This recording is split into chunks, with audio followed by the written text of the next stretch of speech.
Today, we are going to know about letter writing. Letter is a written message conveyed from one person to another person. Generally, a letter is sent through post. A letter should be in the correct format, short and to the point, relevant, free of any grammatical or spelling mistakes, polite even if you are complaining, and well presented. Letters are of two types. One is formal and the other is informal. Formal letters are also called as official letters. These official letters are written to the collector or to the editor or to the commissioner or to the principal. Now, informal letters are personal letters that are written to the parents or brother or sister or relatives or friends. Now, let us see the components of a letter in detail. Sender's detail. In this, we first write the name of the person who is writing the letter. Then we write his designation, his name of the company or institution, then his town or city, mobile number, email, ID, etc. Then the next component is date. While writing the date, usually we write 21-09-2020. But the standard international convention of writing date is 21st September 2020. 21 September. The name of the month, the spelling of the month should be completely written without any punctuation marks beside it, and we have to write 2020. This is the standard international convention of writing the date. Then receiver's details. In receiver's details, we write the name of the person who is receiving the letter first. Then we will write his address as shown here. Then salutation. Salutation is a greeting used in the letter. Generally, we use sir. Sometimes we may write dear sir or dear madam. Then subject line. The subject line should be in 3 or 4 words to let the reader know the broad purpose of the letter. Then body of the letter. It should be written in 2 or 3 paragraphs separately. The introductory paragraph should clearly state the purpose, whether it is to lodge a complaint, to make an inquiry, or to request something. The main body should clearly state the points that you want to make. The concluding paragraph should outline what action you would like the receiver to take. Then, complimentary close. We write yours sincerely if we mention the name of the receiver. We write yours truly or yours faithfully if we mention dear sir, dear madam, or sir. Then yours obediently if we write for superiors. Then the last component is signature block. The signature of the writer is placed under the complimentary clause. The signature of many people may not be clear enough to be read. So, it is important to write your name below your signature in block letters. Okay? Now, let us revise the components of the letter. We have to remember to write sender's details, date, receiver's details, salutation, subject line, body of the letter, complimentary clause, and signature block. Remember to cover all these components. Now, Let us know about formal letter. There are various types of formats, but here we can see only two formats. The first one is indented format and the second one is blocked format. This indented format is the traditional style of writing a letter. We used to write this letter with punctuation marks. We used to write the letter uh, from the left margin. We used to write to address, from address, and salutation and complimentary clause. Everything is written in the format shown here. Okay, let us see a indented format letter written by a student. The student is writing a letter to the principal of the college requesting him for TC, bona fide and conduct certificates. He is writing the letter, he started writing the letter with his address first. Then he wrote the date with a comma here with punctuation mark. Then he wrote the receiver's address, then salutation, then subject is written in the middle here. Then he started the body of the letter here, and then he wrote the thanking you sir and complimentary clause and signature is written here. This is the old style of writing a letter to the officer. See here, R. Nishant, house number, Jubilee Market, Kazipet. Date to the principal, Government Junior College, Hanmakonda. Sir, subject, request for TC, bona fide and conduct certificates. I was a student of MPC English medium in your college during the years 2018-2020. I passed intermediate in March 2020 with 86% marks. My roll number was 25. I am very happy to inform you that I have secured a good rank in TSMCET exam. This was largely due to the coaching provided by the lecturers of this college. I would like to thank all of you from the bottom of my heart. I am in need of my intermediate, transfer, bona fide and conduct certificates. I have cleared all the dues in the college. Hence, I request you, sir, to instruct the office to issue the needed certificates at the earliest possible. Thanking you, sir. Yours obediently, his signature and his name in block letters is written here. This is indented format, that is traditional style of writing a letter. This traditional style of writing a letter will be treated as correct in the examination. But let us learn the current style of writing the letter, that is blocked format, which we are supposed to learn in our syllabus in this year. So we'll try to learn about blocked format. In blocked format, we start all the 8 components from the left margin. Hope you remember the components, 8 components. That is the receiver's first sender's address, then date, then receiver's address, salutation, subject line, body of the letter, complimentary clause and signature. All will start from the left margin itself, and there is no need of punctuating. We do not use punctuation marks in this format. Blocked format is actually easy than the traditional style of writing a letter, that is in indented format. So let us learn how to write the letter in blocked format. There is a question in page number 102. Write a letter to the principal of your college requesting him to issue your transfer, bona fide and conduct certificates. For this, we are writing a letter in the name of Rahul.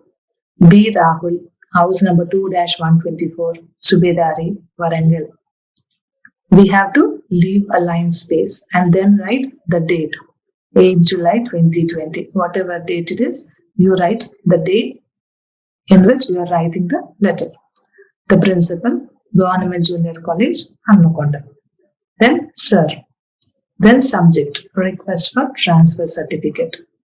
I was a student of CEC English medium in your college during the years 2018 to 2020. I passed intermediate in March 2020 with 70% marks. In view of my degree admission, I am in need of my intermediate transfer, bona fide, and conduct certificates. I have cleared all the dues in the college. Hence, I request you, sir, to instruct the office to issue me the needed certificates at the earliest possible. Thanking you, yours obediently, Rahul's signature and B. Rahul in block letters will be written here. Here, we did not use any punctuation marks while writing the sender's address, date, receiver's address, salutation, subject of the letter, body of the letter, or complimentary clause or signature. It is the easy way of writing the letter and it is the current style of writing the letter. You have to learn this style of writing the letter. You will get a question to write a letter in your annual examination also. So try to practice writing the current style of writing the letter. Okay, thank you. Let us learn about verb patterns. English sentences follow a certain pattern. There are several sentence patterns in English.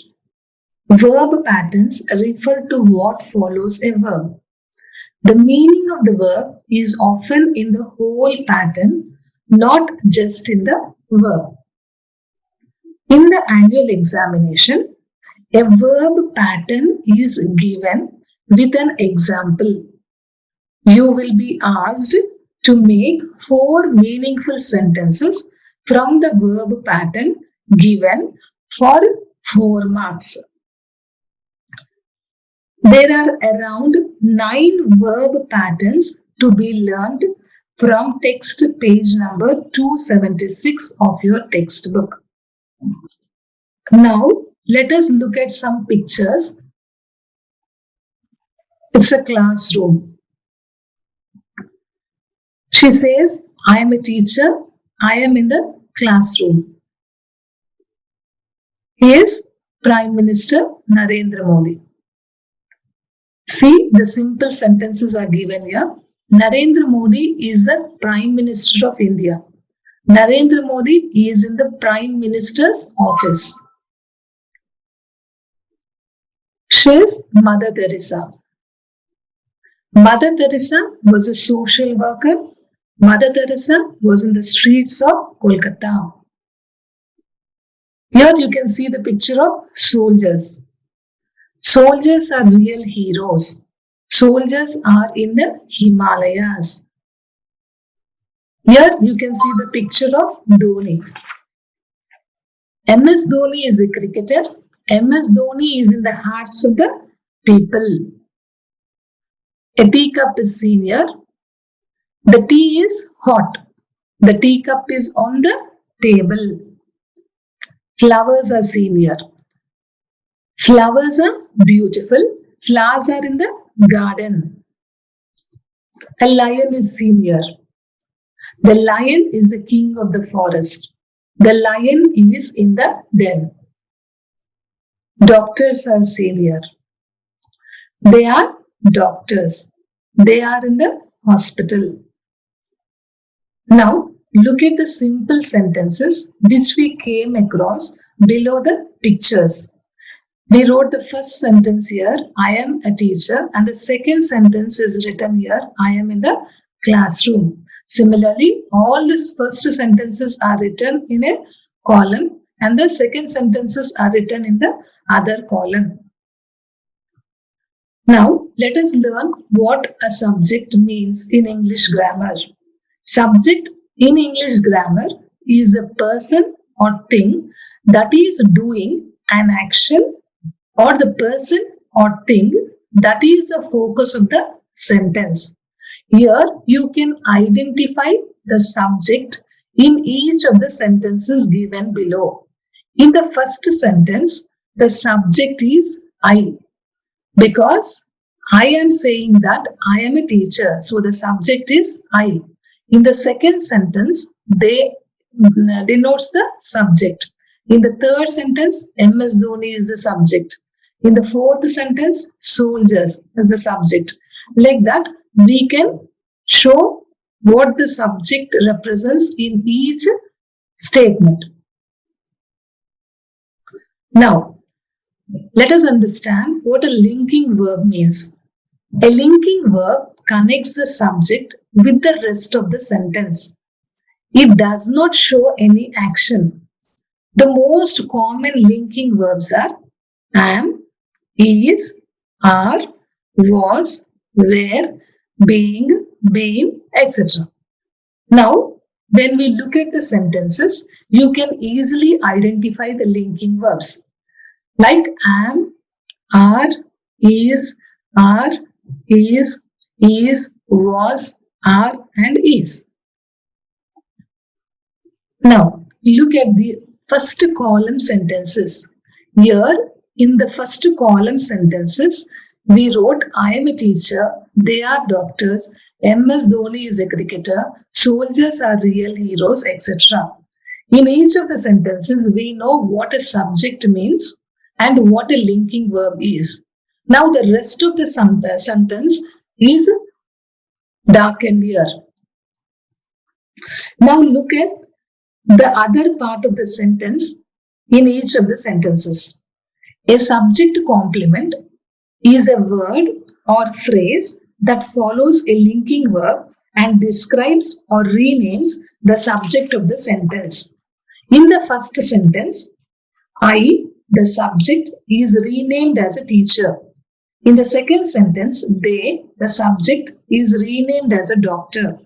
In the third sentence, MS Dhoni is renamed as a cricketer. In the fourth sentence, soldiers are renamed as real heroes. Next, Narendra Modi is renamed as Prime Minister of India. The lion is renamed as the King of the Forest. Mother Teresa is renamed as a social worker. The flowers are described as beautiful.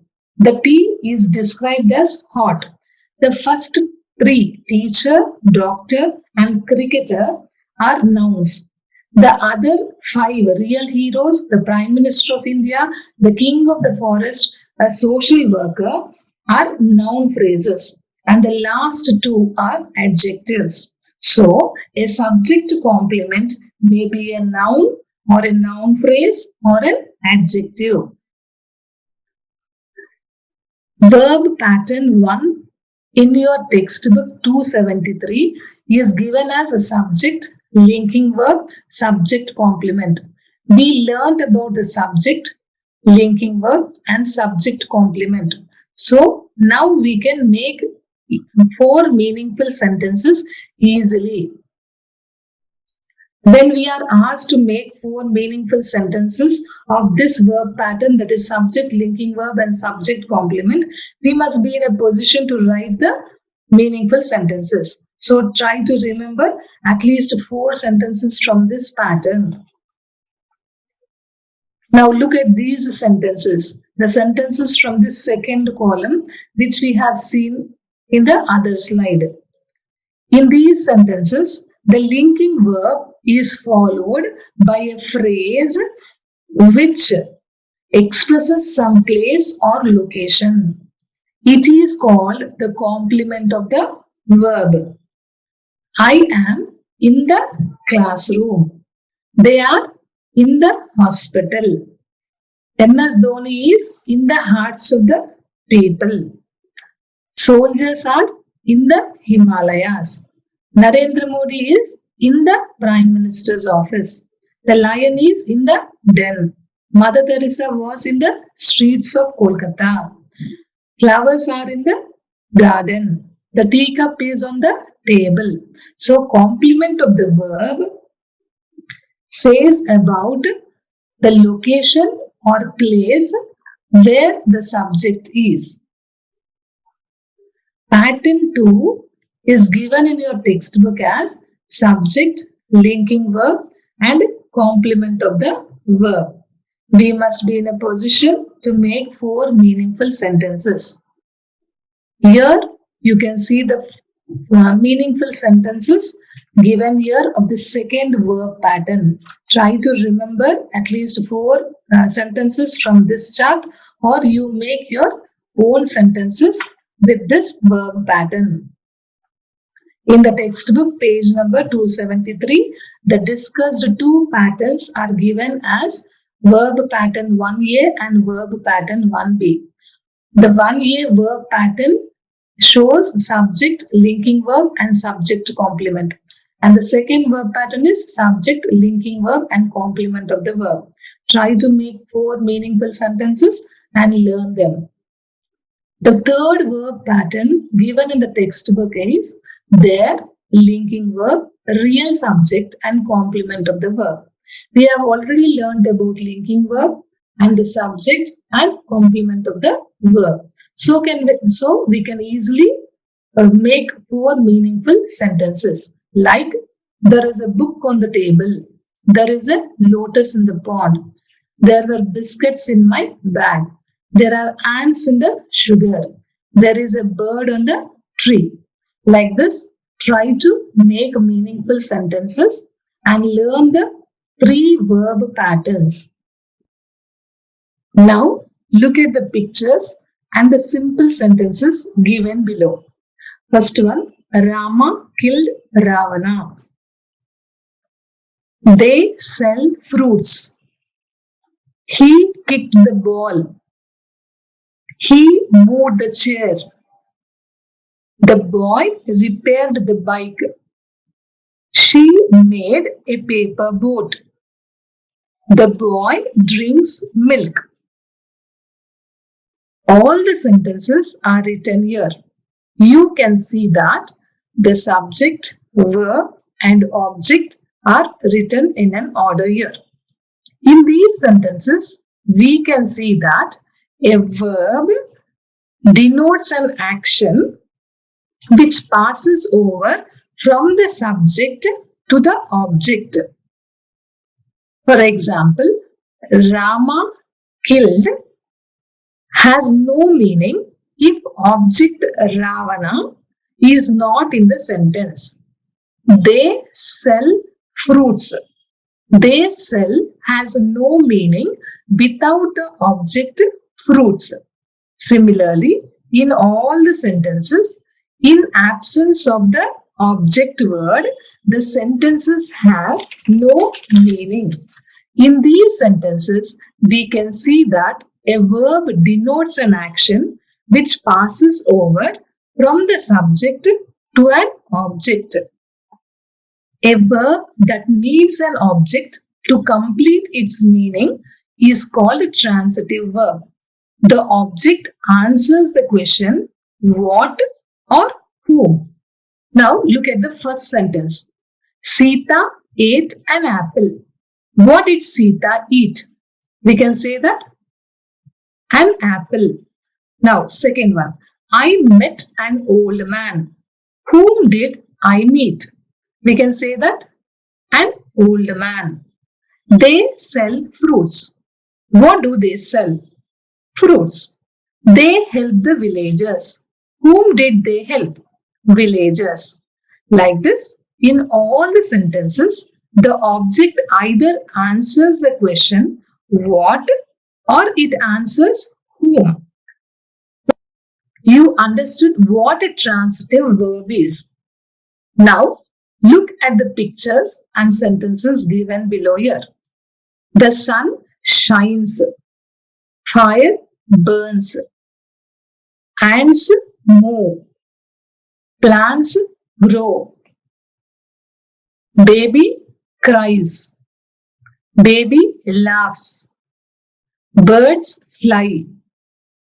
Dogs bark. All the sentences are written here.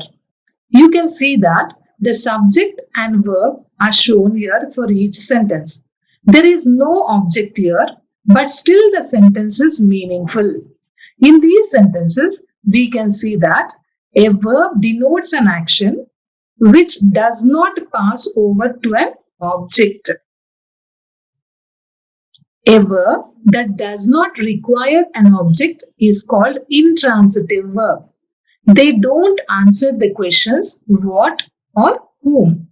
Examples: birds fly, sun shines, plants grow, the dog barks, the child smiled, ants move, the girls are dancing, the boys are playing.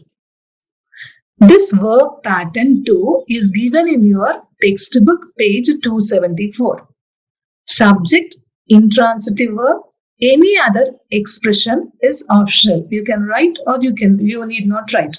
Now they will give you an example like some people travel frequently. We have to make 4 meaningful sentences like this.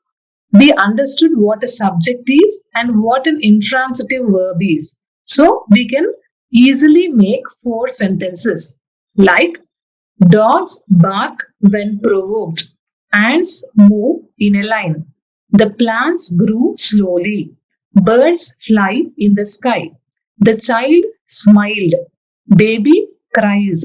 Fire burns rapidly. Now look at the verb pattern 3A of page number 274. It is given as serial number, subject, transitive verb and object. We all know about the subject, transitive verb and object. An example is given here. We draw pictures. Similarly, we need to write 4 meaningful sentences. So we can write as she ate an apple. We fly kites. He made a boat. She drinks milk. They help the farmers. I sang a song. Now look at the verb pattern 4 given in page number 275. Subject, transitive verb, indirect object and direct object is given here.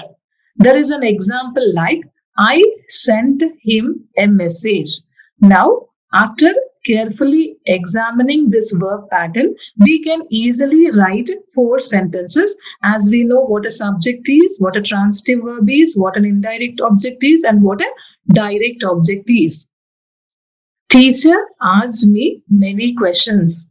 We brought him a book. She gave her an apple.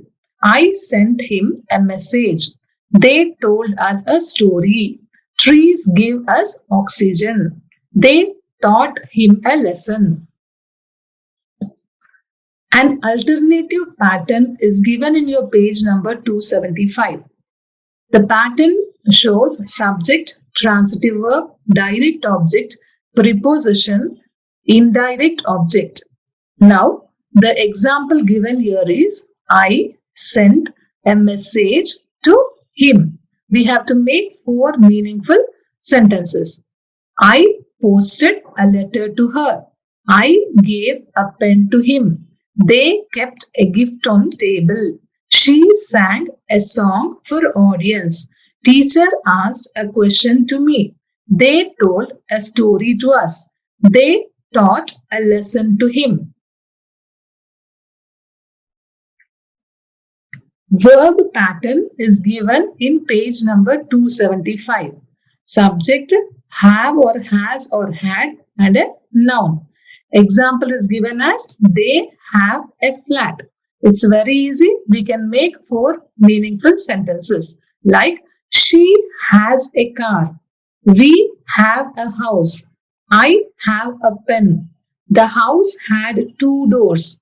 They have boats. She has a smartphone. I had a computer. Verb pattern 5 is given in page number 276. Here, subject, verb, object and object complement is given and the example is the children kept the windows closed. Here you know what a subject is, what a verb is, what an object is. Object complement describes or renames the object. With this verb pattern, we need to make 4 meaningful sentences. Like, we elected her our leader. They painted the wall green. They named the boy Rahul. That book made her famous. We consider the matter very urgent. He painted the car red. That case made the lawyer famous. I hope you understood all the patterns given in the textbook now. So, you will be given one pattern in question number 13 to make four meaningful sentences for 4 marks. So try to learn and write four meaningful sentences for each pattern.